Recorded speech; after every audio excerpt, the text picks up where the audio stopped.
Hey guys, so today we're going to do a Q&A. I had a couple of pre-meds just send in questions that they had for me as a medical student. So let's get started. So the first question is, what was your pre-med journey? Major, institution, GPA. Okay, so I started a freshman year, fall of 2012, at Georgia State University in Atlanta, Georgia.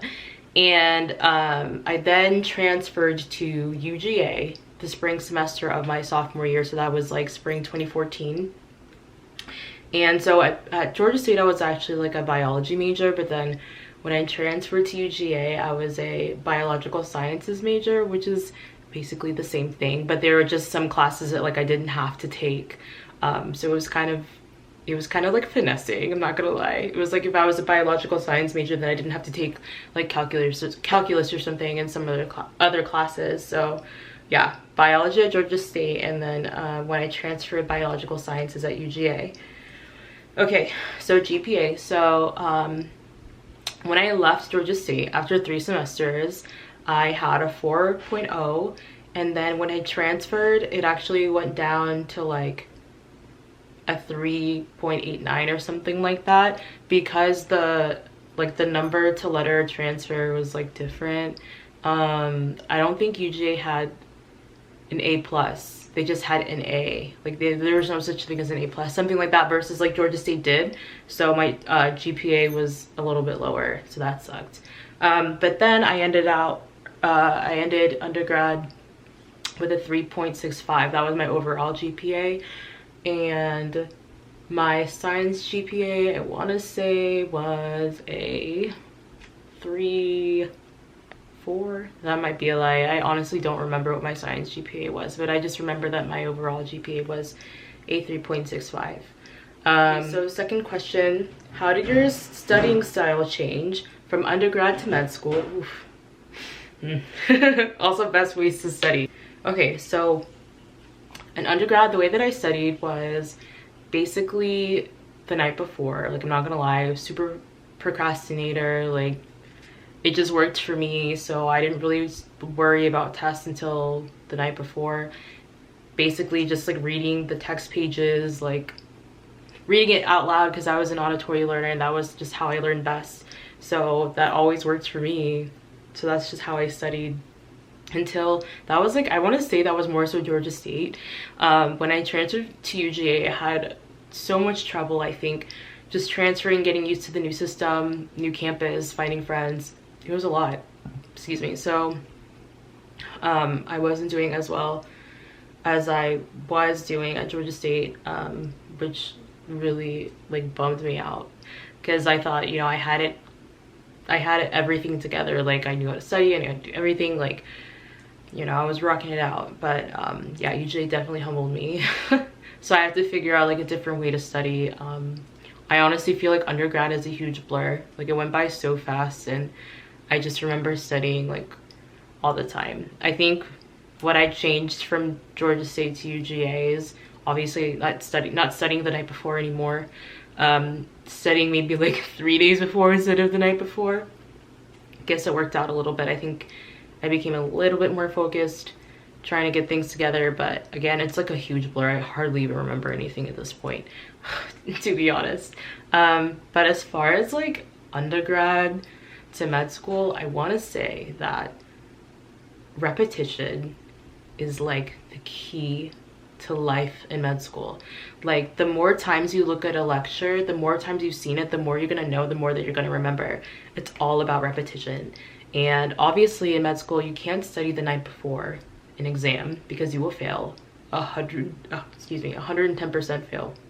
110% fail, not 110%, 110% fail. Like, you will not do well on your test.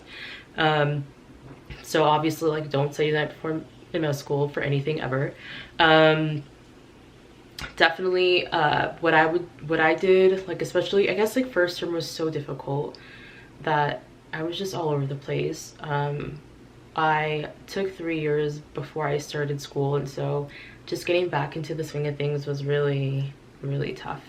And I started off, I guess at my school they started off first term with anatomy, and I've never taken an anatomy class in my life, so it was very hard. I don't even want to think about first semester. It was just torture, but made it through. So what I would say is that in med school, number one, repetition is key.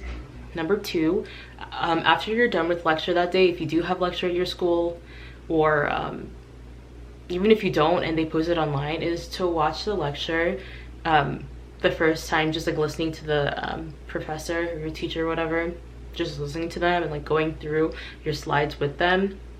And then after you're done, this is what I do, by the way. After you're done, after I'm done, I would go through it again, and this time study it on my own. And you know, I already would know or kept a few things from like just listening to the lecture from before. So yeah, I would just study it on my own and really study it. I know some people actually just read through it as their first pass through, but my first pass throughs are always like actually studying it. So then I would study that lecture, and then I would do the same for the other lectures that I had that day. I think it's, so if I had like 4 lectures that day, then I would like listen to those 4 lectures and then actually study those 4 lectures. Or I might study it as I'm going through those lectures that I'm watching. So like the professor will say something pertaining to the slide, whatever. They finish maybe like, I don't know, 5 slides, 10 slides, and then I'll pause it and actually go through those 10 slides by myself that I just heard, to like actually study it as I go along. So it just depends on you. That's what I do. And as far as like the number of lectures before tests, so we just got done with cardiorenal pulm, and our cardiology test, we just had 1 test and for cardiology, and that was like 50 something lectures. And those 50 something lectures have like ranges from like 40 to like 70 to 100 slides, to be honest. Yeah, it can be that long. And so you have to really discipline yourself, and you have to just figure out your own way of how you're going to get through all those lectures and like not stay behind. I usually use my weekends to catch up if I need to, because if I've had like 4 lectures that day, I try to study those 4 lectures and like just be on track with the days. But if I don't, then I know how to plan my weekend. I think planning is key, scheduling is key. You can always catch up. You can always catch up. There's been a moment in time where like I'm starting my weekend and I'm 12 lectures behind, but like by the end of the weekend I'm on track. You know what I mean? So you just have to really schedule and know what you need to do and just stay organized. And even if you are really behind, you can find ways to like not be behind by the test. Like yeah, you have your freak out moments, but if you really just stick with the schedule and, you know, create it the way that you need to do it and like just stick with it, then you'll be fine. So yeah, again, I'm just gonna say it again, repetition. Like in med school, it's all about repetition. Like how many times you've seen that PowerPoint. Key. That's really it. You have to see it over and over and over and over. So yeah, that's the difference. I feel like in undergrad, I would read the textbook chapters like 1 time and like I'm good. The lectures, honestly, 1 good time, I don't know, and I'm good. But yeah, med school is not like that at all. Oh, and then also, in undergrad, I never really used any videos to study, like anything on YouTube. I think I use Khan Academy sometimes, but not really, honestly. I just use the lecture slides in the textbook. But in med school, you have a lot of resources that are free to you as well. And so I use like Boards and Beyond and Sketchy, but those you actually have to pay for. And yeah, so just a bunch of videos, practice questions, like, so yeah, I definitely, it's just a whole different ballgame with med school and studying.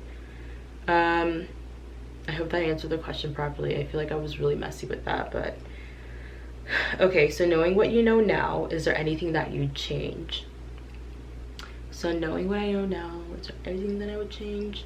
I don't think so. I am really thankful for my journey. I think, I mean, it's everything that I've done has made it to where I am today. And so I never really have any regrets. I feel like everything happens the way that it's supposed to be.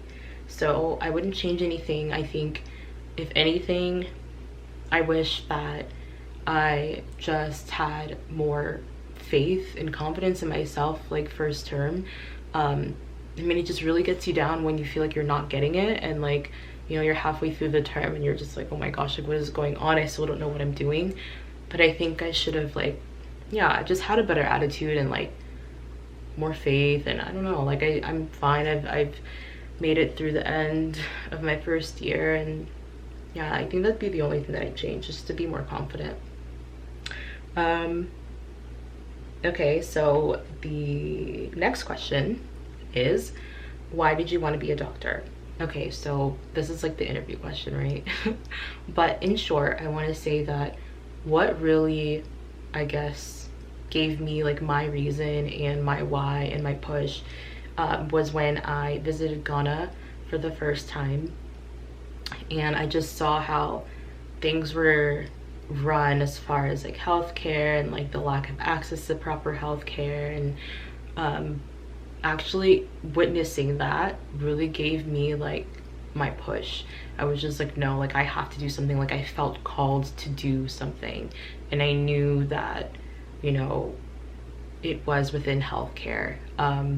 That really gave me my push, especially too, like meeting my grandfather for the first time, and he wasn't really able to like visually like see us, because he has a lot of eye problems, and I knew that if he had like proper access to care, you know what I mean, that, you know, it probably wouldn't be an issue. So for me, I'm just like, I have to do something. I have to go out there and do what I can and come back and help these people, and I hope to one day open a clinic there, and like all these different goals that I have for myself in Ghana.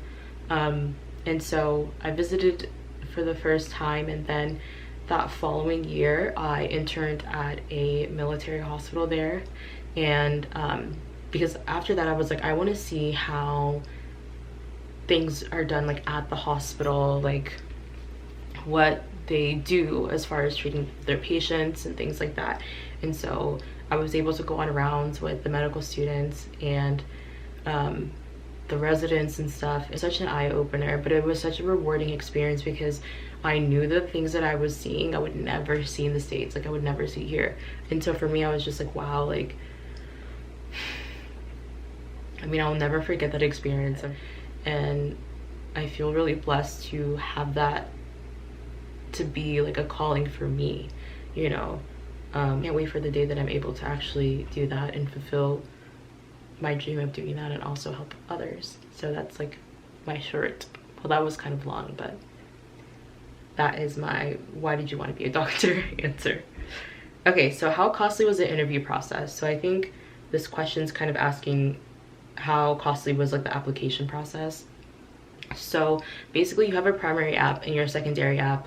Your primary app is what all the schools receive of you, and so that's gonna be like your personal statement, your 15 activities, like your biographical information, that kind of thing.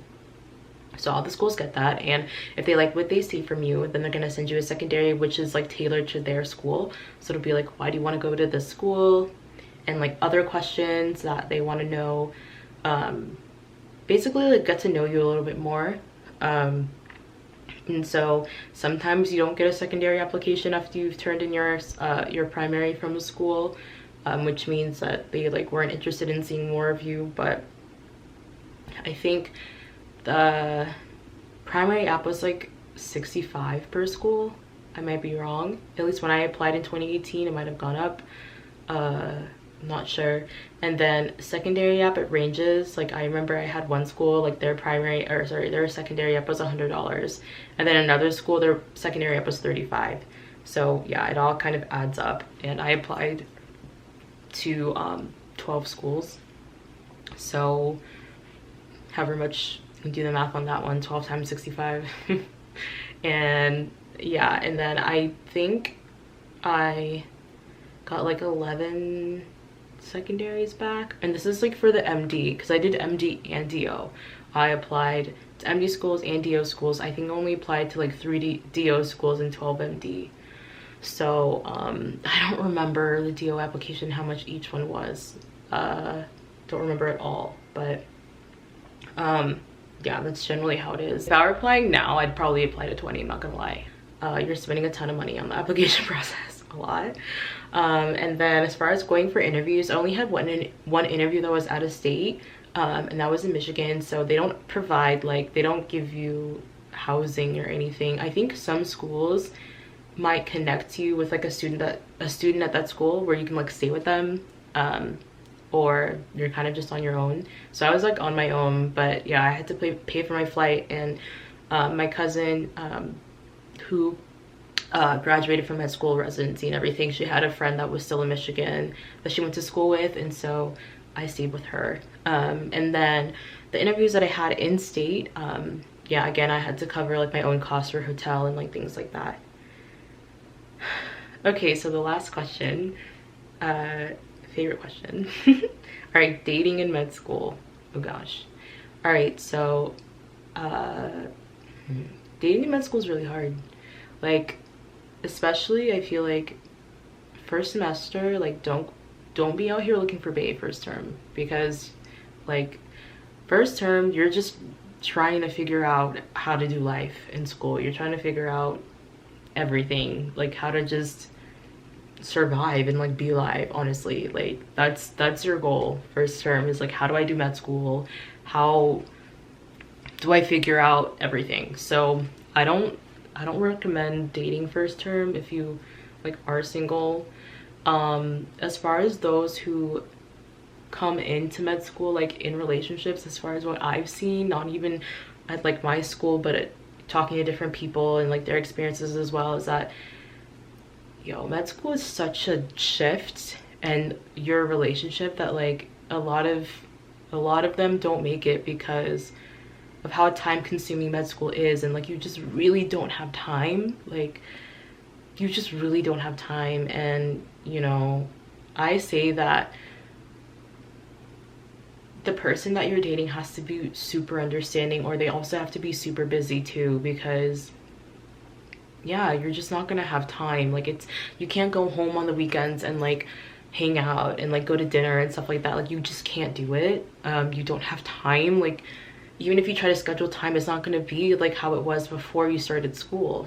So I think with a lot of people that's just hard to like accept, and it's a challenge, and so a lot of relationships don't make it. But I say that, like, honestly, if your relationship doesn't make it like first term med school, then it probably never was gonna make it like for the long haul, because you're only gonna get busier, and residency, like you're working 80 hours a week. So yeah, it's crazy. You just have to be with someone who is really gonna understand, and it's tough. I think I talk about it with my classmates and stuff, and like I know that a few people do like dating apps, which I think is great. You don't have time, so whenever you do have a little free time, you can chat with somebody, and whenever it fits in your schedule, go on a date or whatever. And so I feel like dating online is probably the most convenient and easiest for anyone who is busy, not only if you're in med school, but if you're a busy person, it like works out to do that. It's the easiest thing. And there are success stories, dating online or using the dating app, so it's not a bad idea.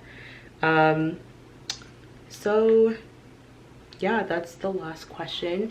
So if you guys have any more questions for me, I can do a second video. I'm gonna be pumping out a lot of videos. Like I'm trying to do it like every other day. Like I have a list of all the things that I want to talk about and things that I want to do, and so I have 10 weeks off, so yeah, I have a lot of time. And if you want me to elaborate a little bit more on any of the questions that were asked here in this video, then you can DM me on Instagram or anything like that. I'm more than happy to answer any of the questions that you have for me. And so yeah, that's it. And stay tuned, because I'm going to be doing a lot of videos this summer, which I'm really excited about. So yeah, thanks for watching, guys. Bye.